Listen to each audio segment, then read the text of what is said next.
Currently, submarines are in service with 39 countries around the world. 6 of them have nuclear-powered submarine fleets, and 3 more are in the process of building their first nuclear submarines. However, Russia and the United States have the largest submarines.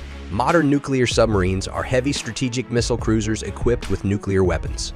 In this video, we will explore the inside of the most powerful submarine in the world. Enjoy watching.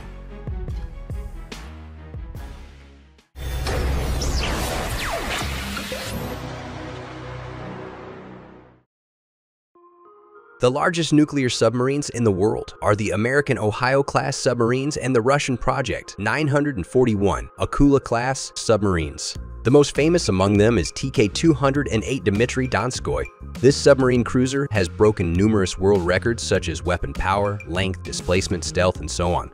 The Strategic Project 941 Akula was designed by a team from the Rubin Central Design Bureau of Marine Engineering in St. Petersburg, under the leadership of Chief Designer Sergei Kovalev. The first Akula-class submarine was laid down at the Submarine plant in 1976. It was commissioned in 1980 and is currently the only submarine of this type in service with the Russian Navy. Akula-class ships are the longest submarines in the world, with a length of 172 meters. That's almost 2 football fields.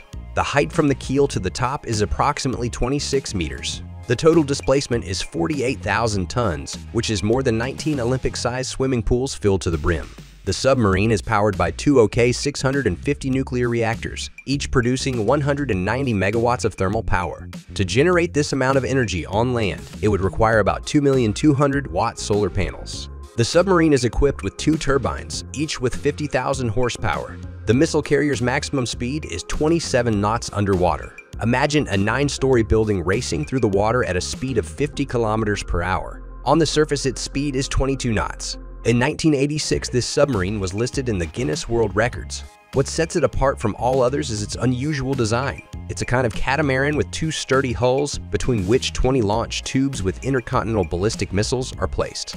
These tubes are located in the front part of the ship, in front of the barrier of retractable devices between the 2 hulls, rather than inside a single sturdy hull, as is typical. The entire structure is united by a lightweight hull, inside which there is space for 3 more durable capsules, control modules with a central post, a torpedo compartment in the nose, and a rear mechanical compartment. Placing these 3 functional and isolated compartments in the space between the main hulls has increased the submarine's fire safety and survivability. To reduce noise, the hull is covered with a special rubber coating weighing 800 tons. The submarine can blend so well with the ocean that whales and dolphins often mistake it for one of their own, providing additional camouflage. Dmitry Donskoy is adapted for operations in the Arctic's northern latitudes. The submarine can autonomously perform tactical maneuvers in ice and under it. It can break through ice blocks up to 2 meters thick, unlike the American Ohio-class submarines, which are not designed for cold waters. The dimensions of the submarine are determined by the size of the new 3-stage intercontinental ballistic missiles with which it is armed. Compared to the American ones, these R-39 type missiles have superior flight range characteristics, reaching 8,300 kilometers. This means they can reach the equator directly from the North Pole. On Dmitry Donskoy, as mentioned earlier, there are 20 giant warheads weighing 90 tons, measuring 16 meters in length and 2.5 meters in diameter. Among other armaments, there are 4 21-inch and 2 26-inch torpedo tubes. The anti-aircraft defense consists of 8 Igla-1 man-pad sets. The submarine's design is unique in that no one has been able to replicate it so far, and some experts believe it cannot be replicated. Visually, the submarine resembles a slightly flattened French baguette and consists of 2 parallel cigar-shaped cylinders with a diameter of 10 meters and 3 transitions between compartments inside. It can be considered that 2 submarines are housed within one huge hull because everything is duplicated in each cylinder: reactors, turbines, and cabins. Thanks to this structure, the submarine's likelihood of destruction is minimal. If one half of the ship fails, the submarine will still be able to complete its mission and return home with the help of the other half. There are a total of 19 watertight compartments. 2 surfacing rescue chambers designed for the entire crew are located at the base of the conning tower.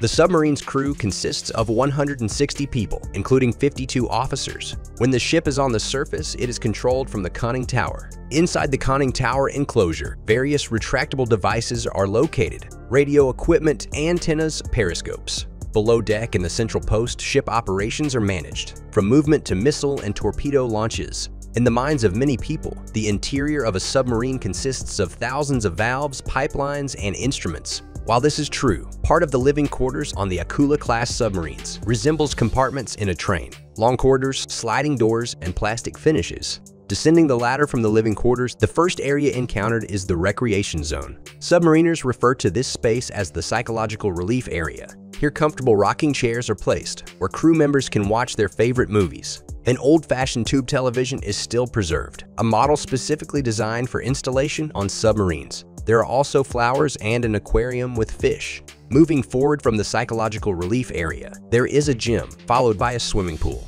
A bit further, there's a sauna with a steam room and showers. The pool is always filled with saltwater ballast. Dmitry Donskoy was designed for service in the north, so the water is icy. It's perfect for a dip after the sauna. For safety reasons, the steam room is electrically heated, although in a sense it's indirectly warmed by nuclear power. To explore the officers' quarters, canteen personnel and other rooms must pass through a series of residential compartments and corridors. Senior officers and commanding officers of combat units have individual cabins. Junior officers share their cabins with one other person. Warrant officers and enlisted personnel have cabins for one person. In the crew cabins, there are desks, lockers for clothes, and wash basins. Above each sleeping place, there is a hose-breathing apparatus necessary to protect the respiratory and visual organs in case of harmful chemical substances in the compartments. The crew's wardroom resembles a museum, and this is not a mistake.